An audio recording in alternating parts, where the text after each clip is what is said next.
Welcome friends, আরও 10% ডিএর order জারি হলো। এই ডিএ কারা পাবেন, কবে থেকে পাবেন, অবশ্যই ভিডিওটি দেখে রাখুন, শেয়ার করুন, চ্যানেল নতুন হলে সাবস্ক্রাইব করুন। দেখুন, government of West Bengal school education department থেকে একটি ডিএর অর্ডার জারি হয়েছে 13ই জুন 2023। আর কিছু শ্রেণীর শিক্ষক এবং শিক্ষাকর্মীরা এই ডিএ পাবেন।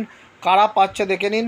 Grand of revise rate of dearness allowance are teaching and non-teaching employees of Anglo-Indian school, DA getting school, primary, secondary and non-government সংস্কৃতি tools in West Bengal with effect from 1/1/2024। তাহলে দেখলেন কিছু ক্যাটাগরির রাজ্য সরকারের অন্তর্গত শিক্ষক শিক্ষাকর্মী, যেগুলো হলো Anglo Indian school, DA getting school এবং যেগুলো নন গভর্নমেন্ট সংস্কৃতি টুলস আছে, সেখানকার শিক্ষক এবং শিক্ষাকর্মীরা 1/1/2024 থেকে ডিএ পাবেন। কতটা ডিএ পাবেন সেটাও দেখে রাখুন।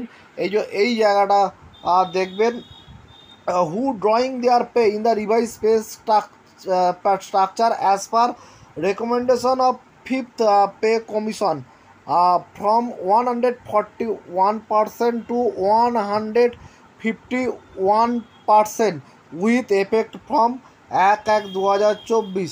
অর্থাৎ পঞ্চম বেতন কমিশন পি রিভাইজ স্কেলে আছেন এই সমস্ত শিক্ষক এবং শিক্ষাকর্মীরা। তারা কত পার্সেন্ট পাচ্ছে?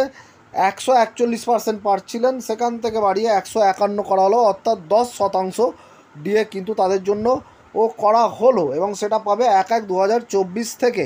তবে মনে রাখবেন, রাজ্যের কর্মচারীরা কিন্তু রাজ্য সরকারের যারা কর্মচারী আছেন এবং যারা শিক্ষক শিক্ষাকর্মী আছেন, তারা কিন্তু যারা পি রিভাইজ স্কেলে আছেন তারা কিন্তু 161% পাচ্ছেন। এক্ষেত্রে কিন্তু এখনও 10% কম রয়েছে। এখানে যেটা পাচ্ছে সেটা হচ্ছে 151%। মনে রাখবেন, এইটা কিন্তু পি রিভাইজ স্কেল। যারা পঞ্চম বেতন কমিশনের স্কেল চালিয়ে যাচ্ছেন, যারা ষষ্ঠ বেতন কমিশনের স্কেলের কথা বলা হচ্ছে না, যারা পঞ্চম বেতন কমিশনের স্কেল চালিয়ে যাচ্ছেন পি রিভাইজ স্ট্রাকচার অনুযায়ী, তারা পাবেন এটা 151%, অর্থাৎ 10% জারি হলো ডিএর অর্ডার।